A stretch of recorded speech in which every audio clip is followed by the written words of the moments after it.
Yo, what is up? Episode 11, Frieren. I'm Totes, and last episode, Aura is dead.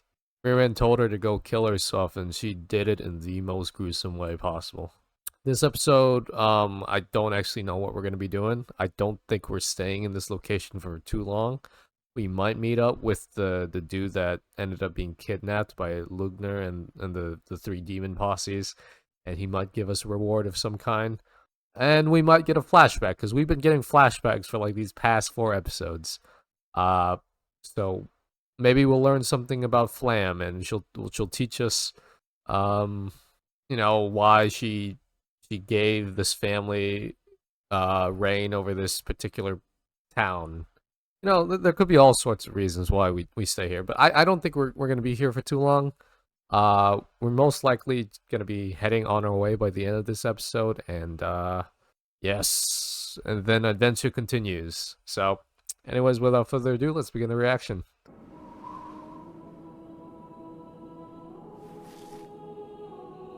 She's praying. Wait, what? Have we ever seen Frieren be religious at all? You think like an elf that lived this long would be fairly, a-religious, but I'm guessing it's more of a matter of courtesy. I don't see Frieren as being the type to pray.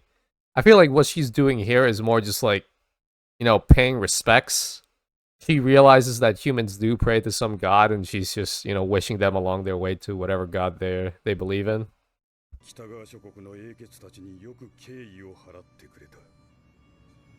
You're welcome.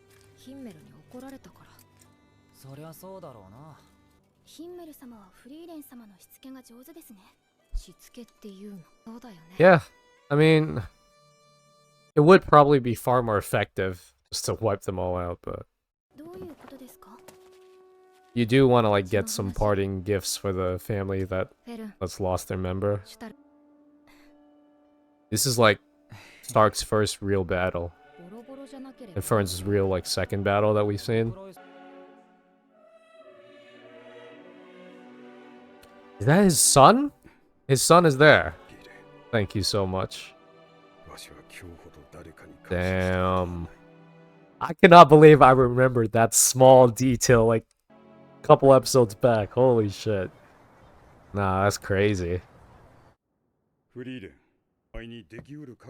Yep, we gotta reward our heroes before we send them off.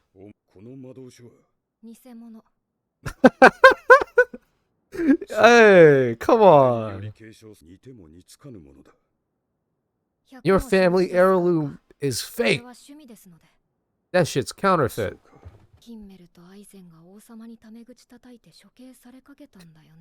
Aizen, wow.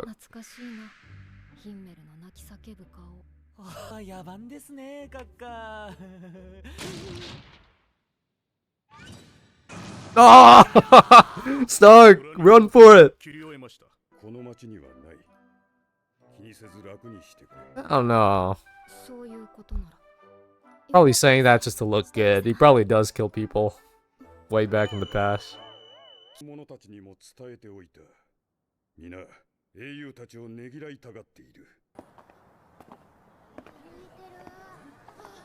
Oh, Maho. Wait a second, I know this singer. Is this not the Vinland Saga? The one who did the Vinland Saga endings? Or openings? Hey, the heroes of the Northern Lands. Stand upright. Oh, never mind.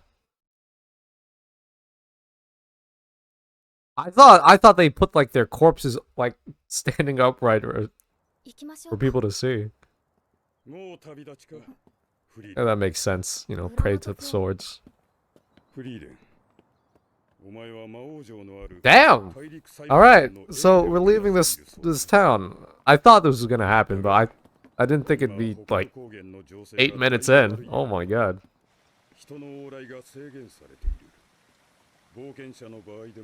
I honestly assumed we'd like leave by the end of this episode. Interesting. That we have like some sort of magical organization sprung up. Yeah.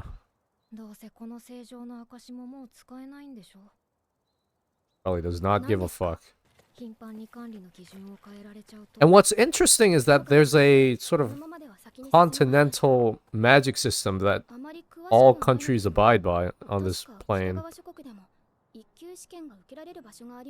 Like, regardless of whatever your citizenship or political status is, you have to abide by that magic system. Little interesting tidbit of world building.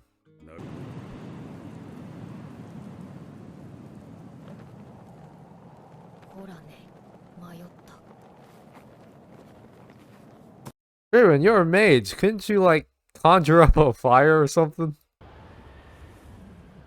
You like make yourself a little makeshift home.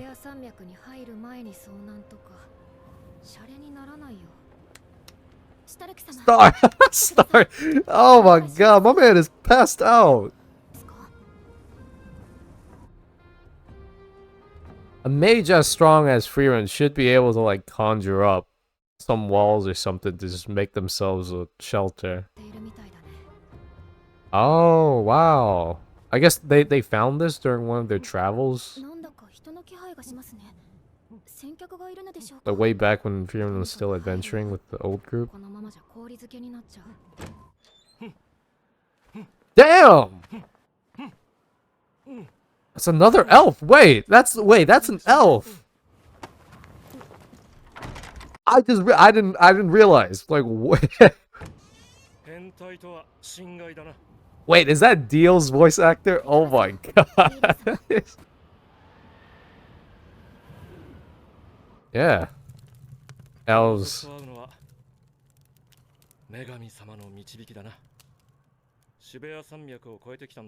That is interesting that we have religious elves. That is wild.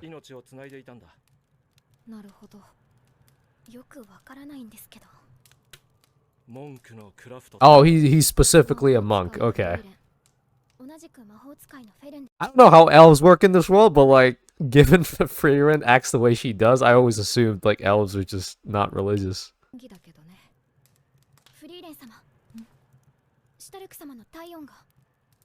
Get him closer to the fire. Oh, Aizen! With the save? Aizen, give him the jumbo berry. Oh my god. I mean, I guess he's warmer this way.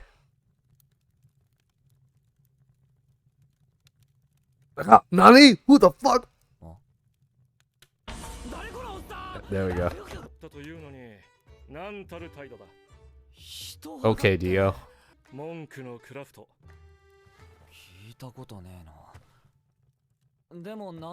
You think that Stark would have a fairly good body as well, given that he's able to fucking smash a dragon.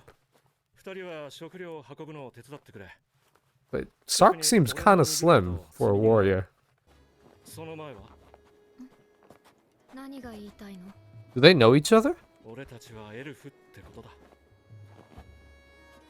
Is it like all elves know all other elves? They just, at some point in time, they met?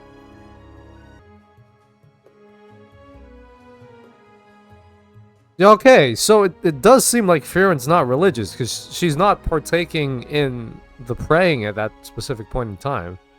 Oh, never mind. She's back to praying. Right as I said that. Yeah, a long winter. I'm guessing that's maybe like 6 months that they've just spent here. 5 to 6 months. Maybe to 4 months.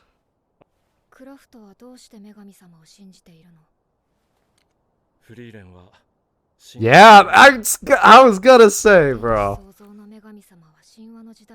I was about to talk about this during the discussion, but they're literally saying it here.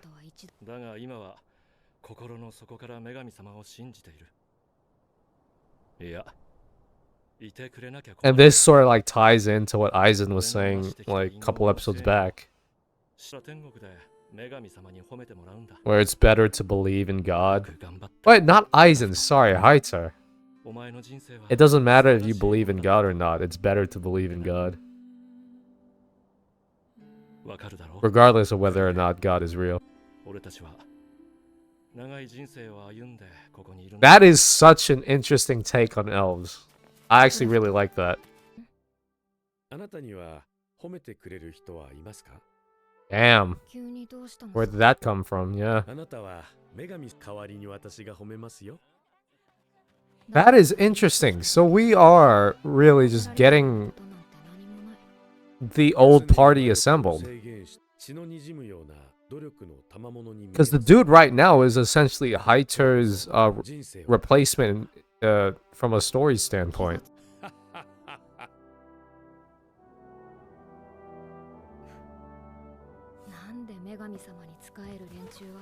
Oh, shit. A little romantic tension up there on the rooftop.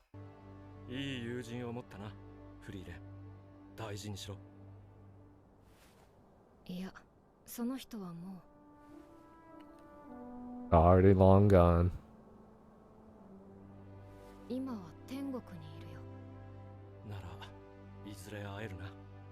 I like that. She doesn't say he's dead. He says he's in heaven. It's from a more religious standpoint. That's nice.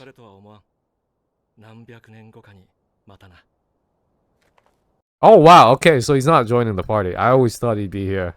Alright, so Frieren and the crew ends up leaving this place. Which is what I expected from the introduction. There was no way they're going to stay in this place. They had nothing to do here.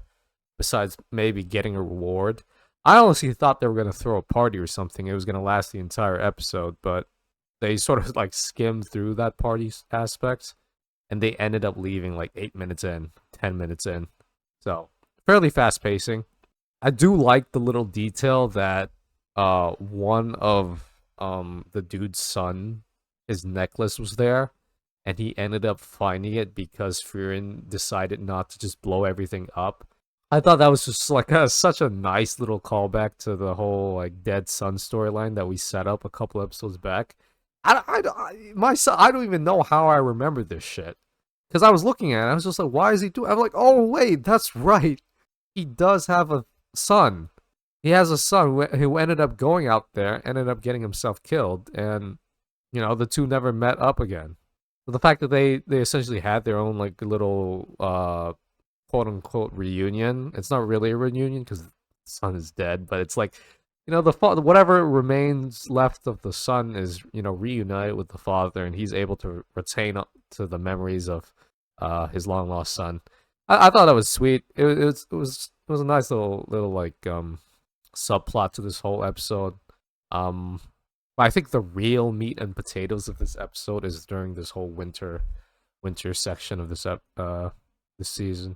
this episode, sorry, where they meet motherfucking Dio. Dio the elf comes all of a sudden randomly inside this cabin. For some reason Frieren knows that this cabin exists, and she takes the entire crew there, and Dio just happens to be there. I'm guessing Frieren at some point during her travels to the Demon King or the Demon Lord or whatever, they ended up finding this cabin and using it for some, you know, something. But it's cool. We actually got to meet an elf. Oh my god. And a religious elf at that. Because that's... You can... I'm so conflicted. Because on one hand, right, the elves that we've seen so far, that namely being Frieren, you know, is largely atheists. They don't believe in a god. The way they act around the world, I'm assuming they're more, you know, nature and spirits and shit like that. But even then, like, Frieren doesn't seem to be all into the whole, like, you know, tree-hugging elf thing that we usually see in media. So I'm trying to, like, pinpoint, like, what exactly is the trope that we're going for with the whole elves here in this universe. What I'm tending to lean towards right now is that most elves are ending up as being atheists. Because the impression that I get from Dio I don't know his name. Sorry, guys. I'm pretty sure they mentioned it in this episode, but for some reason I don't know. For some reason I just can't remember. Osan is the only thing I remember. Um, Dio ends up, he says, you know, he's religious and that he believes in this goddess because he wants someone to be there at the end of his journey, at the moment of his death, have someone be there at the very end to remember the deeds that he's done and to thank him. Because the reason why he's doing all of this is because he believes that because elves live such a long lifespan, it would be such a waste if they were to die and no one would be there to remember them.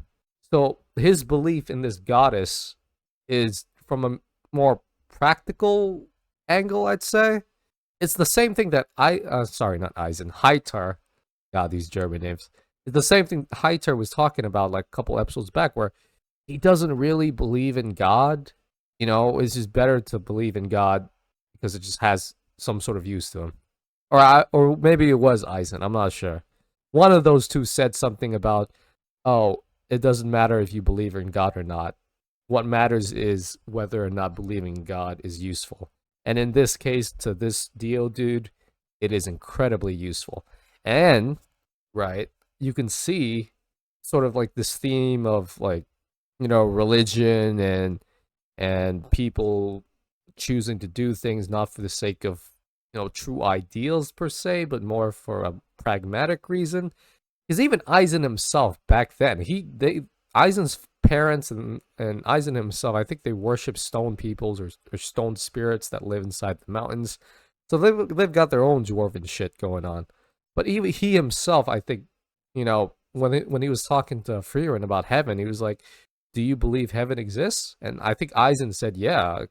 And whether or not he believed it or not, I don't think it mattered because it's probably better to believe that it exists than to just, and just to hold on to some hope that you can eventually meet Hatar's spirit somewhere out in this world instead of just being like a nihilist and just, saying, fuck it, that shit doesn't exist. Frieren herself, like throughout this episode, you can see her like sort of praying. God, and I can't believe I forgot about this, but like the very first shot, I was surprised because she was praying to the dead bodies. And I was like, okay, is she praying though, or is she, sort of mimicking the way these humans act because she's seen these humans act around the dead this way in this particular manner? Maybe they say a prayer and she doesn't necessarily like realize the importance of the prayers that they're giving to the dead itself. And she's just, she's going through the motions. She clasps her hands and she's paying respect, but she doesn't necessarily believe in the things that she's saying. Because again, throughout this entire time, Frieren, to me, seemed way more realistic. It's down to earth, a realist, doesn't believe in God. And then she meets Dio, right? She meets Dio.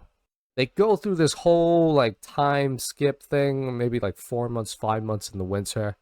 Frieren is out there, and you can see her. She's sort of just doing her own stuff. The humans are praying. Dio, the elf, is praying because he is religious. But you can see Frieren not really praying. And that is until the very last shot where, she does finally choose to pray.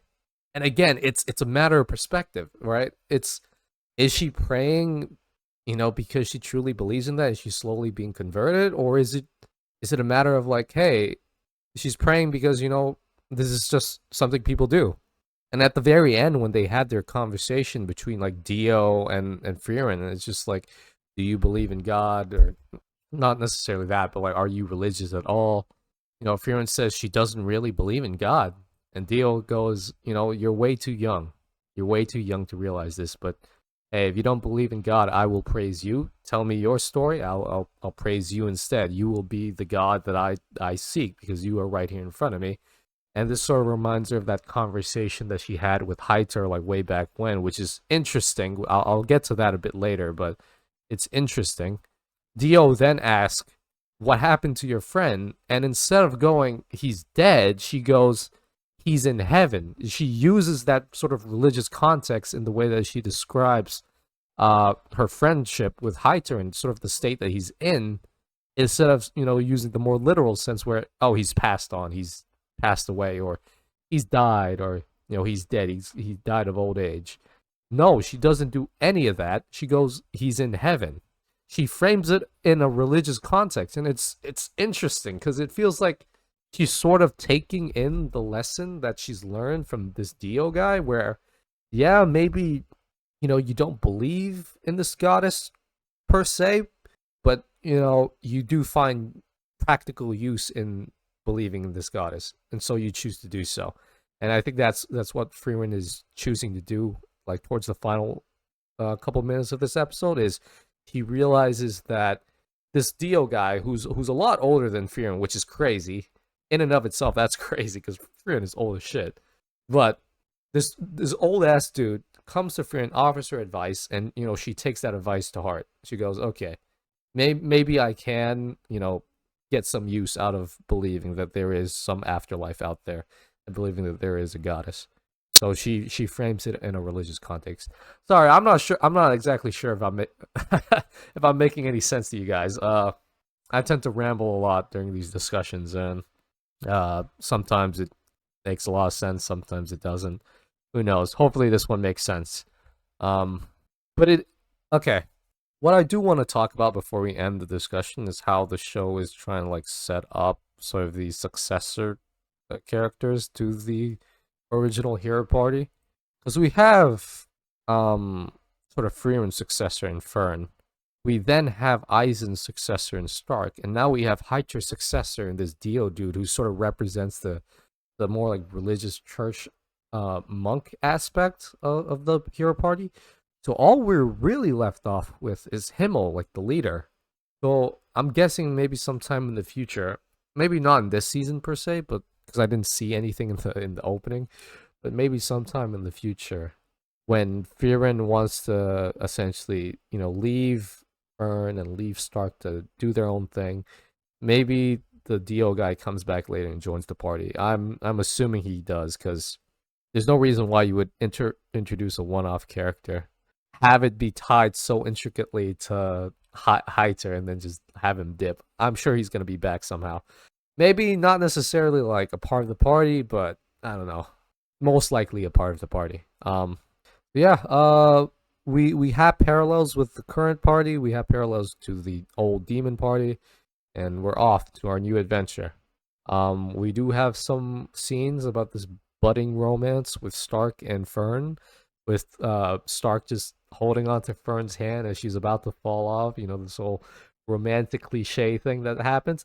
In any other like romance anime, there would be like slow music, sparkles would fly, the pink overlay would fill the screen, and you can hear the jazz music in the background. But because it's Frieren, it's a fantasy show, that's not really the focus. You still do see it happen in like the background, but it's just there, and we get to infer like sort of the feelings that are happening. Fern and Stark, man, I've been saying it since episode 1. I'm pretty sure they're gonna get together. It just seems like the most logical route, especially since this is like a long form thing where we're gonna essentially see them age. Maybe we'll get to see them have kids. Who knows? But they'll definitely fall in love.